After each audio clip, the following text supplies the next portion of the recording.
Welcome to Volume 11 RockTalk Podcast, brought to you by Volume 11 Music.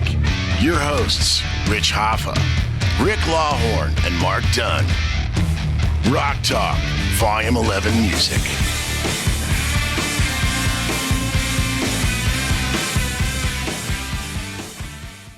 Hey, how's it going? Welcome to RockTalk at Volume 11 Music in Fredericksburg, Virginia. My name is Rich. Rick Lawhorn. Mark Dunn. All right. So last episode we talked about, the importance of radio and how it pushed certain bands and things like that. This week we're going to talk about bands that really got no help from radio, MTV, or anything else. They just kind of did it on their own. And before we get into that subject, please hit that subscribe button. Make sure to like the video and share it. Let's bring in some more people to the Rock Talk family. And we're going to kick this episode off about talking about Metalica. A band that I can remember when Metallica came out. They weren't getting played on the radio, and they weren't getting on MTV. They were just doing it on their own. And I can remember them going to winning awards and for best metal records and things like that. And they would just flat up give them the middle finger because they did it on their own. I mean, it is pretty remarkable, and they're still going strong today. Yeah, but they got told by Jethro Tull that one time. What's that? That's right. Yeah. Metal Wars. That's right. Jethro Tull got the best metal Grammy over Metallica. Oh, yeah, that's what they get for flipping all those people. Yeah, that's it. Well, we don't need no award. Oh, really? Yeah. Right. Jethro Tull. Right. Yeah. Ian's got his flute there ready to That's right. shred some flute. I think I do remember that. Yeah, when they did 89. that. I remember that. And your flute band. That's And a flute band. Yeah. for whom the flute tolls. Yeah. Well, they did that duet album with Lou Reed. Maybe they do one with Jethro Tull. Right? Yeah. So, But I mean, seriously, over the years, I mean, I've gained, I was not really into heavy stuff like that back in the day. But I just, over the years, I mean, I've gained so much respect for that band, what they've done. And, they did everything on their own. I mean, no help from radio, no help from MTV. I mean, it was just a... They were called Metallic originally. Really? Yeah. But they had to change it to Metallica because James Hetfield could never say it without going Metallica. Yeah. Continue. yeah. But yeah. Sorry. So what's your thoughts on it? No, I agree 100%. It's interesting looking back at this. So that first album comes out, and there's really not a bona fide hit single. Even other heavier bands in that era had a song that was a little more, like, I don't say popish, but had a little bit of a catchy hook that had a sing-along. They were just like, we're metal, they were just going to bring it. It's going to be fast, hard driving. There's no video for MTV. They don't care. There's really no... power ballads. Everybody had a power ballad. Yeah. All the metal bands had power. Not Metallica. Everything's going to be hard driving, heavy, fast. And like you said, they did it on their own merit. And that first album kind of paved the way. And they were just the newcomers. They had at live that point. bootleg tapes. They did. They were You're going right. all around Yes, the country. correct. Yeah. People were shipping those out of San Francisco. And they were hot. They were catching on and fire. I remember them being. By the time they got to the East Coast, they were 13th, 14th generation. Still sounded better than Kill 'Em All. Yeah. But it was Metallica, and I thought, I was like, oh, that's a funny name. That's a great name. You're never going to forget that name. Right. And I mean that's as grassroots as you can get back then. And that probably had Dave Mustaine playing on guitar, I think, before they kind of gave him the boot. Yeah, I didn't hear any of that. I've only heard Mustaine. And I wouldn't have even known then. It was just... we know about all that stuff after they became famous. Yeah, exactly. But it was just Metallica. This band called Metallica, originally from the West Coast, but they went to New York and cut that album. It's kind of interesting about those bootlegs, bringing that up. I remember my dad buys and sells records. Mm-hmm. My dad played in a band in the late 50s, early 60s, and so he just, he loves selling vinyl and buying vinyl and stuff, and he doesn't care the genre or what it is, and he he called me up one day and he said, "Yeah," he goes, "I bought this whole shopping cart of all these metal bands and stuff." Okay. And one of them was There's nothing more metal about buying metal albums in a shopping cart. Yeah, he buys a whole right. shopping cart full of That's these things. metal. And gets he gets a Metalica. It was a bootleg. Okay, And it had a different color record, all that stuff. And of course, on the average of what he paid for, he probably paid 5 cents for the thing. Yeah. Ended up selling that thing for close to $400. Wow. That's how much that album was worth. And but that's the thing too. I mean, it's heck, even like my dad's record, they had a 45 out with 2 songs on it, and we don't even know how many of them were pressed because he didn't pay for it.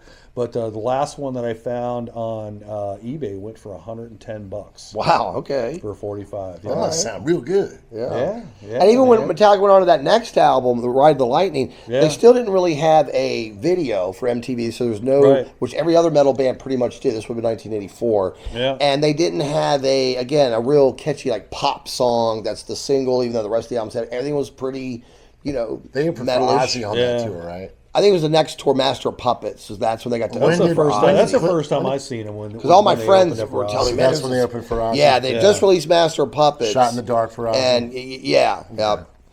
And that's when Cliff died, right? Yes. Yeah. Yeah. Unfortunately, I lost Cliff on that when they were. I guess went over to Sweden and they were up in the mountains. But of that's Sweden. the tour But it was that that they tour. did. Yeah, in '86. Okay. That was in early Wasn't Hetfield didn't he hurt himself on that tour and his roadie played? That was the next tour where he burned his hand on some pyrotechnics. I remember that happened. I remember and that. that was probably, I think, on the '89 tour, the Injustice for All. Yeah. Yeah.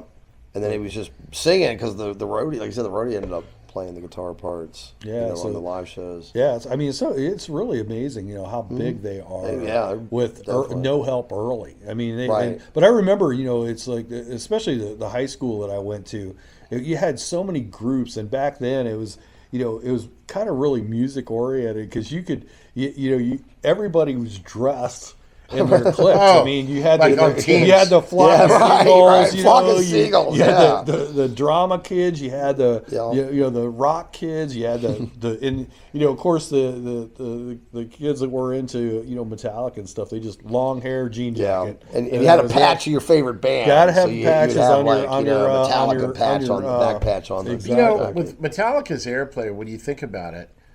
No, and again, I'm actually being serious now. That album sucked the way it sounded. Right. And nothing to do with the music. It's just recorded. And they also think, I said in another one, they were still pretty loose as a band, even though they sounded tight. Yeah. But no record promoter is going to go in and try and sell that record to be played. Right. Probably because there wasn't a budget, but also I think that they weren't hurting to sell it because. A lot of people treated that as like an import, like it was, there wasn't a lot of them, and they were riding on the previous promotion of those cassettes flying around. Yeah. So, but they weren't going to get airplay on that because it was like, back then, radio was so demarcated. You didn't have anything that wasn't going to play something that was not to industry standards sonically, right, and B that was so left turn from where things were at on the radio. Black Sabbath. And I think back then too they were counterculture. Well, they were really because then you had the British metal. Right. So at the same time, you've got Judas Priest and you've got Iron Maiden, and they were mainstream. Compared all that stuff. Compared to Metallica. I mean, Metallica was heavy when they first came out. Yeah, and just raw and punk. It was almost composed punk rock is what they were. The energy was punk, but way slicker, even though they were still rough around the edges because they were composed pieces. Yeah, they were going to play their arrangements. Right. But it was that thing. Punk never got any airplay. No. And it was not original punk. Not like that. No. Till MTV got a hold of it later on and commercialized like the Green Day style of punk. But as far as early punk, it was very underground. We'll never know this, but I would hypothesize that had they not picked up on a tour, like with Ozzy, right? Like what if that band would have been Megadeth, which was by then Dave Mustaine that opened for Ozzy on that tour? Would we be talking about their journey right now? That's an interesting hypothetical point. Because they were not getting played. Yeah. but there's still a crap ton of fans there to see them. You're right. Oh, yeah. A lot of my friends. I mean, diehard Metal. They're like, man, half of them went to Metallica's go see bringing Metallica. it. You know, they were just all about Yeah. the Metallica end of it more so than the Ozzy end of it. You know? But They were if great. they hadn't done that, I don't know. I'm not saying they wouldn't have. But then the next, so after Cliff died, they were on Monsters of Rock, and we're not even the lowest bill. We were all at that show, not together, by the way. But they were second or third on the bill. Was that the third of the record Well, after? well, they did an EP. Remember they had that little EP they did after. Yeah, so basically they had Master of Puppets, and sadly Cliff died. Yeah. Then they got Jason Newsted as the bass player, and they did like an EP that had some punk covers on it. It was just that was really big. And then that was like I think maybe in '80. I don't know, maybe 87 or early 88. And then when the whole Monsters of Rock with Van Halen, Scorpions, Dokken, Kingdom Come, and then they bring Metallica. And again, everyone's like, Metallica! They were just thrashing out, and they were the heaviest thing there, and they were definitely But that's one of the things, too, with, with Ozzy and actually Kiss, too, with bringing on new bands. That they were, impressed with and things like that, too. I mean, a lot of times, some of them, I think we've all been a part of being an opening band, and they try to sabotage it the whole time. I mean, you got to hear some of the Kicks stories. Traveling with Triumph. The Triumph one's funny. Yeah, pretty funny story. That's pretty hilarious. But yeah, I think it. I think Metallica is just a really fabulous story on how they brought themselves up. And left L.A. Like they did, like L.A. being the epicenter. Right. And they're like, you know what? This town is lame. And I will give them mad respect for that. Yeah. But that also was pursuant to what we talked about before. The region and the culture are kind of symbiotic.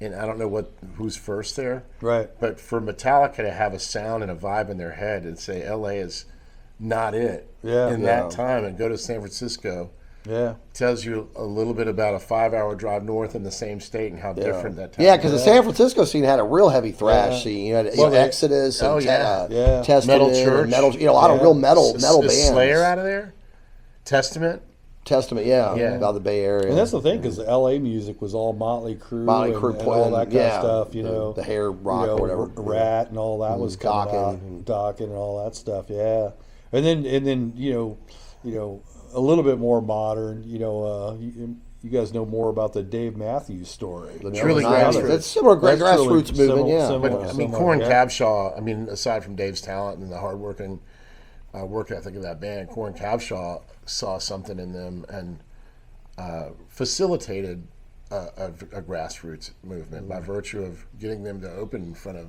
a lot of national acts. And then they're spreading around. And of course, let's just face it, the band is nothing but monster players. Right. Carter Beauford on drums alone would make most they're incredible. And Stefan Lassard was, I think, a junior still in college, and John Dirth, I think, is a wonderful horn player, professor at UVA, was like, go make the demo tape with him. And Tim Reynolds wasn't even in the band when they started. And just to have that eclectic gathering, so that was unique unto itself. And they just had a following not unlike the fanaticism of Metallica. Yeah. And they were doing that. They were doing one night a week up in Charlottesville, and another night at Flood Zone, and then of course the Flood Zone. And and the story about me playing in Nag's Head, played in Nag's Head in '93 or '94, off night Tuesday, and off time of year. Right? It's raining. And on the break, we don't have anybody in our place, and on the break we go down to this club that used to be there called the Atlantis, and there's a line around it, and on the marquee it said Dave Matthews Band, and I thought that it was a new country artist. Country guy named because Dave that's Matthews. what everybody of New Country was just slamming on the radio. Yeah, it was real big at that point. And I was like, oh, it must be one of those guys. And I even asked my brother the next thing, because my brother's a country radio DJ. And I was like, who's Dave Matthews? He was sold out at Atlantis. He goes, I don't know. Wasn't even hip to. So Dave Matthews was selling out regionally before not that I'm like got my finger on the pulse all the time, but I had no idea who he was. Right. Yeah. So that was I wouldn't say counterculture, but that's a classic college town grassroots movement. not unlike REM. In Yeah, yeah. Athens, Georgia. I got what you're saying. Right. Yeah. But probably more incisive and more straight to the top than REM. I mean, out of the gate. Yeah. So, Remember Two Things was their first self-produced album with live stuff that's got like Tripping Billies and some other stuff that were hits.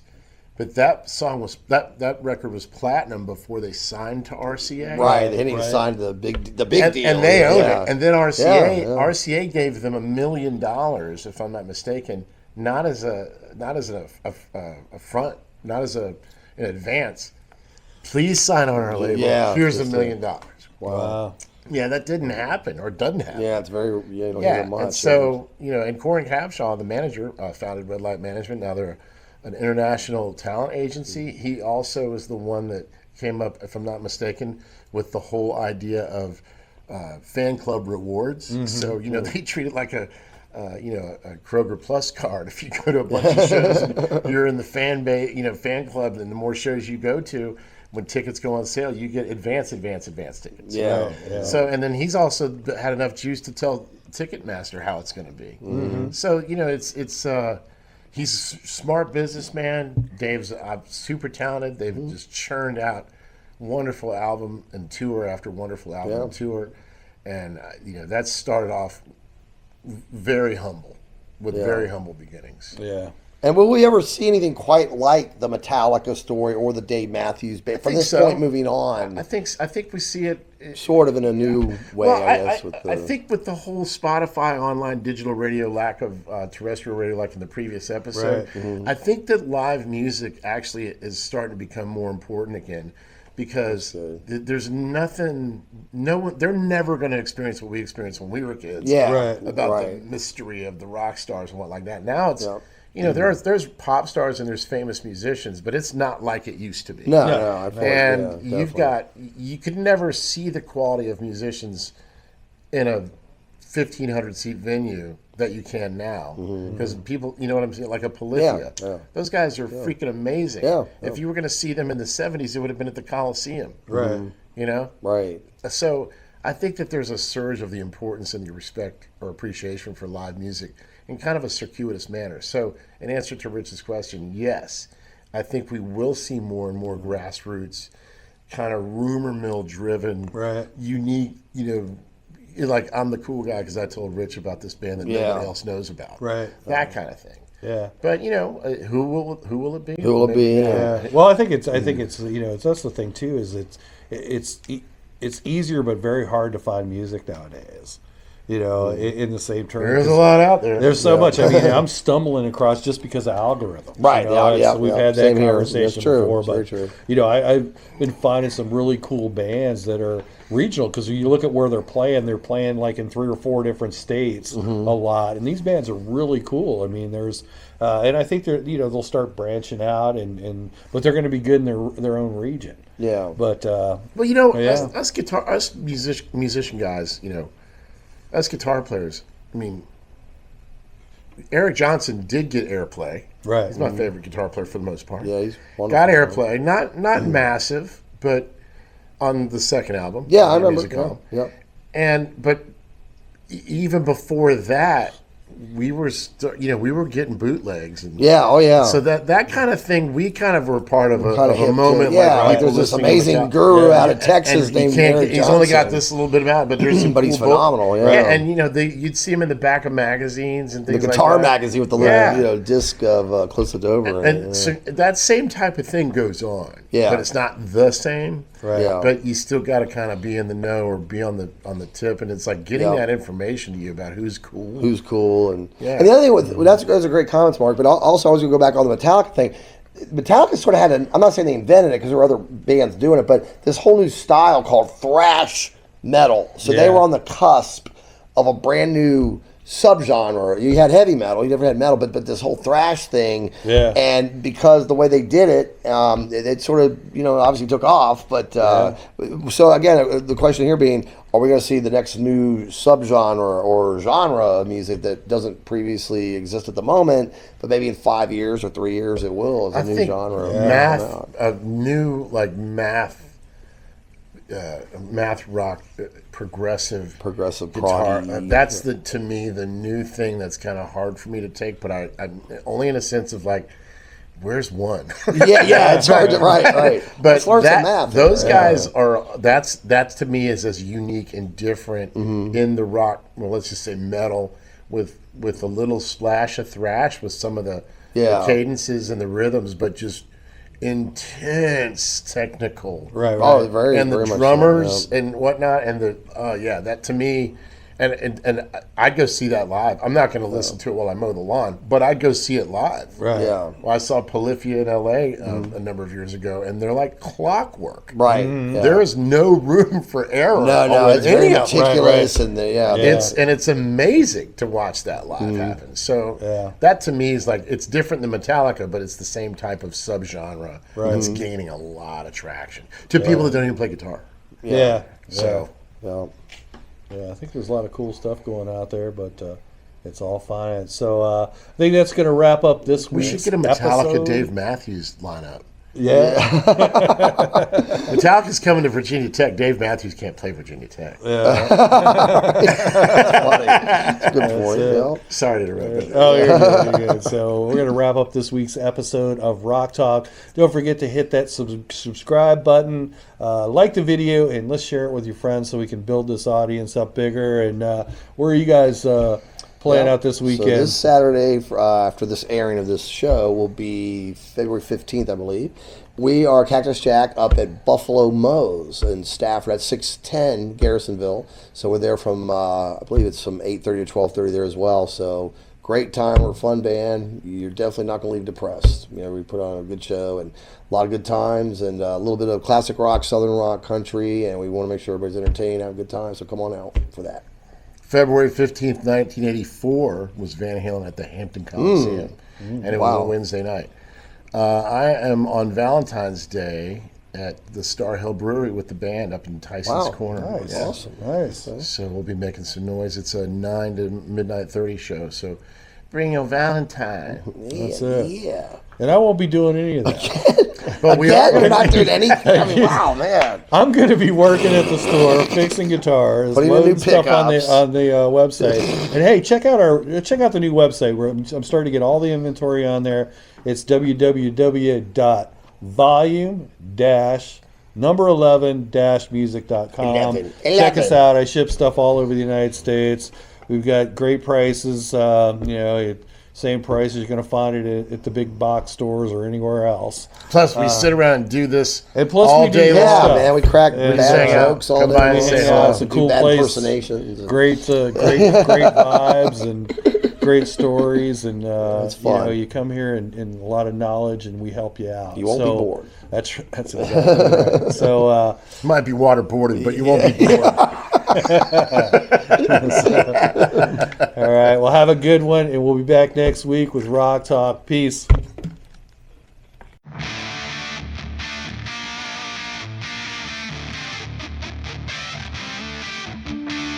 This has been an episode of Volume 11 Rock Talk Podcast, brought to you by Volume 11 Music.